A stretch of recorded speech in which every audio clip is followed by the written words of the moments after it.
যার যেখানে মৃত্যু সে সেখানে পৌঁছে যাবেই। যার যেখানে মৃত্যু সে সেখানে পৌঁছে যাবেই। লোহিত সাগরের মাঝখান দিয়ে রাস্তা তৈরি হলো। আল্লাহ মুসা আল্লাহ সাল্লামকে এভাবে বললেন, মুসা তুমি তোমার হাতের লাঠি ফেলে দাও। মানে সামনে লোহিত সাগর, পিছনে ফিরাউনের বাহিনী। মুসা আল্লাহ সাল্লাম আল্লাহর কাছে এভাবে দোয়া করলেন, আল্লাহ এই লোহিত সাগরে আমি যদি ঝাঁপ দিই আমি শেষ হয়ে যাব, তুমি আমাকে সাহায্য করো।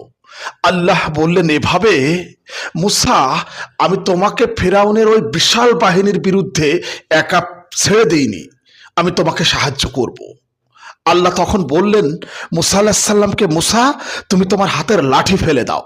দেখেন, লোহিত হাতের লাঠি ফেলে দিলেন, লোহিত সাগরের মাঝখান দিয়ে রাস্তা তৈরি হলো। এই রাস্তা তো ফিরাউনের বাপের রাস্তা ছিল না, দাদার রাস্তা ছিল না। মুসা আলাইহিস সালাম ওই রাস্তায় যেতে পারতেন, এটা ঠিক। মুসা আলাইহিস সালাম যাবেনও, আল্লাহ তাকে সাহায্য করেছেন। ফেরাউনের তো এভাবে ভাবা উচিত ছিল যে এই লোহিত সাগরের মাঝখান দিয়ে তো রাস্তা হওয়ার কথা না, এই রাস্তায় আমি যাব না, এই রাস্তা গেলেই, এই রাস্তা দিয়ে গেলেই আমি হয়তো আমার ক্ষতি হবে, এভাবে ভাবা উচিত ছিল ফেরাউনের। কিন্তু ফেরাউন এটা ভাবে নাই। আসলে এই যে সেন্স না, মস্তিষ্কে কাজ করে না।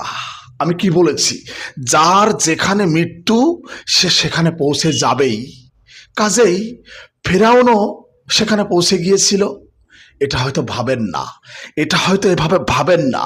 আরে আপনি তো খুব সস্তা মানুষ, কারণ আপনার সকালে ঘুম ভাঙে তখন যখন আপনার অফিসে যাওয়ার সময় হয়, আর আপনি সারাদিন ক্লান্ত হয়ে ঘুমিয়ে পড়েন, মাঝখানে কয়টা টাকা উপার্জন করেন, এটাই তো আপনার জীবনের লক্ষ্য। আরে আপনি একটা বাড়ি করবেন, একটা গাড়ি কিনবেন, ব্যাংকে কিছু কাগজের নোট জমাবেন, এটাই আপনার জীবনের লক্ষ্য হয়ে দাঁড়িয়েছে। আপনি তো এভাবে চিন্তাও করেন না, এভাবে চিন্তা করা উচিত।